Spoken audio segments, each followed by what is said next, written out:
My name is Oliver Reed, and my single splurge in life is a modest kidney-shaped pool that turns the blistering summers of Oak Ridge Meadows into something bearable. The centerpiece of that pool, at least to me, is a giant pink inflatable flamingo christened Phoebe. I picked her up on a whim during a business trip to Key West, drawn to the ridiculous elegance of a palm leaf bandana painted around her rubbery neck. Everything about Phoebe screams fun. She bobs lazily on the turquoise water, reflecting sunset hues like a piece of floating cotton candy, and invites neighborhood kids to giggle whenever they pass my fence. Unfortunately, fun is a four-letter word to Marjorie Klein, chair of the Oak Ridge Meadows Community Council. Marjorie lives 3 doors down in a butter-yellow colonial. Her lawn is clipped with military precision, and rumor has it she once measured her neighbor's hedges with a laser level. Our first clash came months ago, when she cited me for planting mint in my side garden. Apparently, aggressive herbs violate subsection 4D9. But Phoebe was destined to detonate Marjorie's tidy worldview. It happened on a brilliant Saturday. I just settled onto a lounger with a pineapple mocktail when I heard the familiar click-clack of Marjorie's sensible heels on my pavers. She arrived clutching the council codebook like a televangelist wields a Bible. "Mr. Reed," she declared, eyes locked on poor Phoebe, "that object contravenes Article 3, Division B, Paragraph 12, all pool accessories must be neutral in color and proportionate in size." Her tone suggested Phoebe was a radioactive barrel, not an inflatable bird. "Come on, Ms. Klein," I replied. "She's harmless. The neighborhood could use a splash of color." "Color," she sniffed, "is permissible only within the officially approved palette." She produced a fan deck of beige swatches for emphasis. "Remove it by sunset." I tried humor. "What if I paint her taupe?" Phoebe's open to new looks. Marjorie's frown deepened. Mockery will not change the rules. She executed a crisp pivot and marched back toward her immaculate porch, tossing a final warning over her shoulder, "I'll be watching." And watch she did. All afternoon her silhouette lurked behind lace curtains, a sentry guarding conformity. I might have deflated Phoebe there and then, but stubbornness is my most reliable flaw. Instead, I promised myself I'd comply later and retreated indoors for a siesta, lulled by the soft slap of water against fiberglass. That nap would cost me more than I could imagine. I woke to a rumble, a throaty mechanical growl that did not belong in a peaceful suburb. Groggy, I shuffled to the window and nearly swallowed my tongue. Parked at the curb was a rented Conmic cement truck, barrel already spinning. At the deep end of my pool stood Marjorie Klein, floral print sundress flapping like a battle flag, supervising 2 burly contractors in neon vests. For half a second I entertained the hope they were lost. Then the first gush of gray slurry erupted from the chute, splashing across the tile like molten stone. I sprinted outside barefoot. "Marjorie, have you lost your mind?" She didn't even flinch. "Enforcing compliance, Mr. Reed. Your deadline lapsed. The Community Council empowers corrective action." "Corrective? You're entombing my pool." Marjorie folded her arms. "Consider it an upgrade. Concrete decking is low maintenance and, most important, neutral." The contractors kept pouring. Phoebe bobbed helplessly, then listed as thick sludge engulfed her base. Neighbors gathered, phones aloft. Some gasped, others whispered, but no one dared challenge the queen. I dialed the police. The dispatcher politely logged a vandalism report, estimated response, within the hour. By the time the barrel emptied, my beloved oasis resembled a parking lot in progress. Marjorie wiped her hands, satisfied. "Aesthetics restored," she declared, and strode home while I stood amid the wreckage, fist clenched around a useless phone. Anger roared hotter than the July sun. Smashing her prized topiaries felt tempting, but petty. A better idea surfaced: beat Marjorie at her own rulebook game. I recalled hearing old Mr. Hendricks gripe about EPA fines after draining his pool without a permit. Concrete, I suspected, was a far bigger environmental sin. I spent that night deep diving the Environmental Quality Commission's, EQC, digital archives. Sure enough, Section 404 of the Clean Water Act barred unauthorized discharge of concrete slurry into water channels, artificial or natural, with potential groundwater connectivity. Pools, case law hinted, counted if linked to municipal drainage. Armed with hope, I photographed every angle of the bungled lagoon. Filmed neighbors recounting what they'd seen. Chiseled out a cured sample of Marjorie's mess for lab analysis. Then I wrote a concise, evidence-laden email to the EQC's regional office. Subject line, illegal concrete discharge, Oak Ridge Meadows. 2 days passed in limbo. Marjorie resumed patrols, issuing citations for mismatched recycling lids as though she hadn't turned my backyard into a bunker. But on the third morning, 3 SUVs bearing EQC seals rolled down our street. Agents in Navy windbreakers examined the pool, took water cores, scanned the storm drain schematic, and photographed Phoebe's stone-cold beak protruding like a tragic artifact.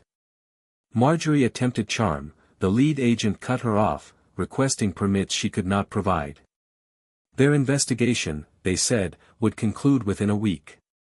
Whether it ended in fine, lawsuit, or cleanup order, one thing was certain, Marjorie Klein's reign of beige terror had cracked. 5 excruciating days later, an EQC notice pinged my inbox at 6:47 a.m. I opened it, breath held. Finding, unauthorized discharge of 5.6 cubic yards of cementitious waste into a structure hydrologically connected to municipal groundwater. Penalty, administrative fine of $450,000 under federal statute, plus mandated remediation. My coffee went cold as I reread the figure. Nearly $500,000. For a flamingo. I printed the letter on glossy stock, slid it into a manila folder, and strolled to Marjorie's door. She answered in a lavender tracksuit mid-power walk. "Morning," I said, handing over the folder. She scanned the first page, color drained from her cheeks. This can't be legal." "Law and order, Ms. Klein," I replied, echoing her favorite catchphrase. "They expect a response in 10 days. Just then Calvin Klein, Marjorie's rarely seen husband, pulled into the driveway. A soft-spoken accountant, Calvin stepped out, noticed his wife's ashen face, and accepted the letter she thrust at him. His brow climbed higher with each paragraph. Then, to my surprise, he laughed. "Marvelous," he chuckled. "Marjorie, your obsession finally has a price tag." Turning to me, he said, "Mr. Reed, I apologize for my wife's conduct. May we speak privately?" We retreated to the sidewalk. Calvin confided he'd contemplated divorce for years, weary of Marjorie's tyranny. This fine, he reasoned, would render their joint assets toxic. A swift separation could shield his retirement. Would I consent to share my attorney? The irony was delicious.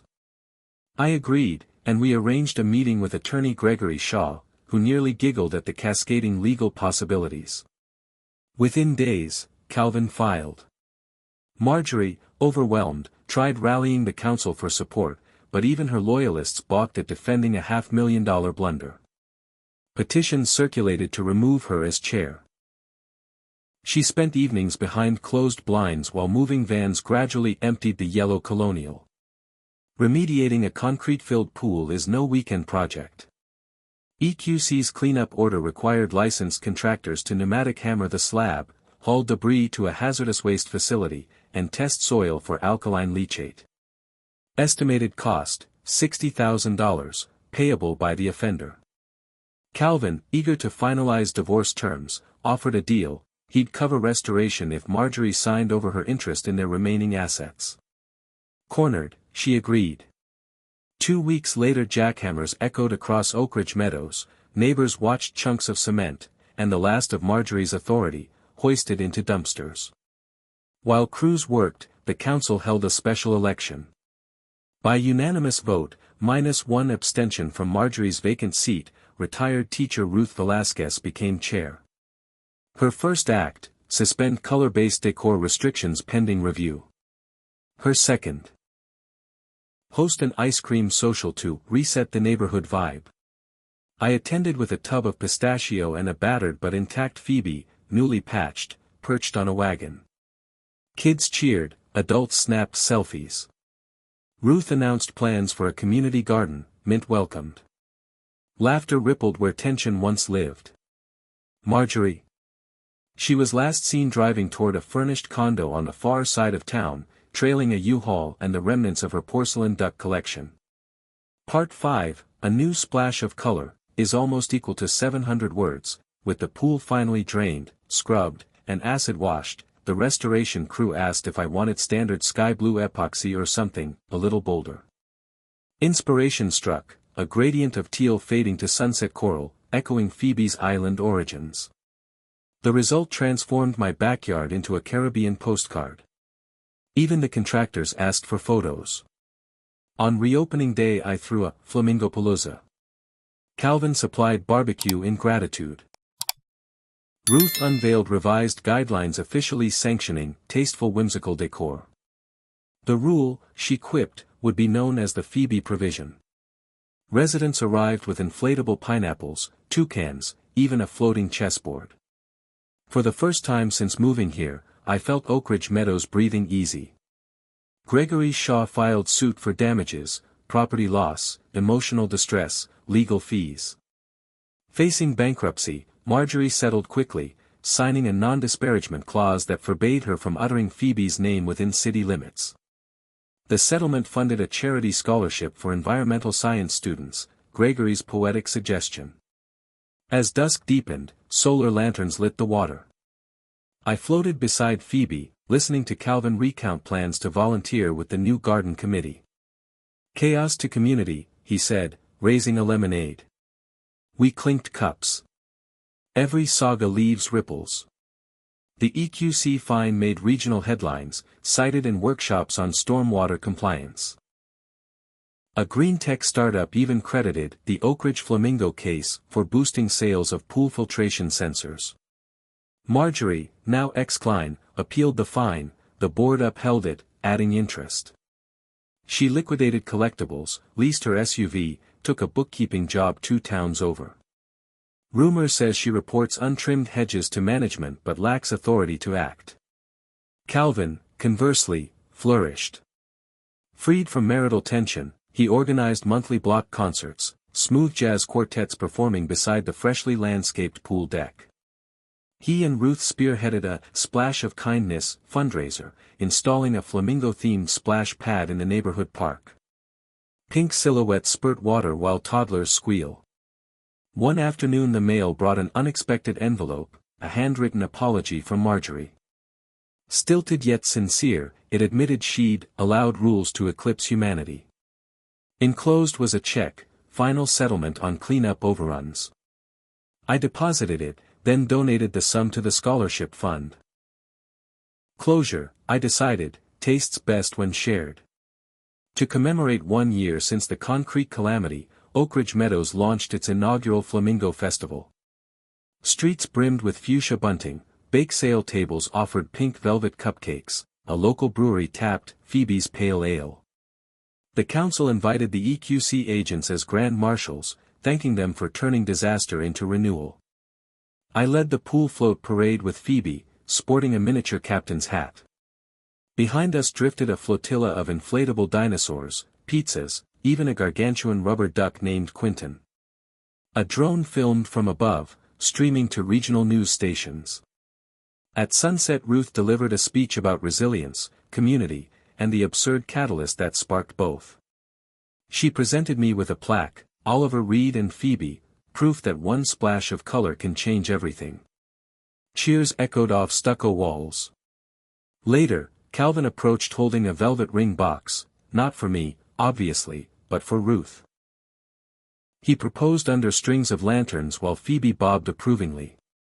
She said yes, the festival erupted in applause. Talk about turning tides. Tonight, the neighborhood rests, festival lights packed away, but my pool glows softly, all coral and teal beneath the moon. I float beside Phoebe, grateful and bemused. Who would imagine an inflatable bird could lay bare the fault lines of power, pride, and community? Yet here we are, rules rewritten, friendships forged, scholarships funded, and a once rigid suburb now famous for flamboyance.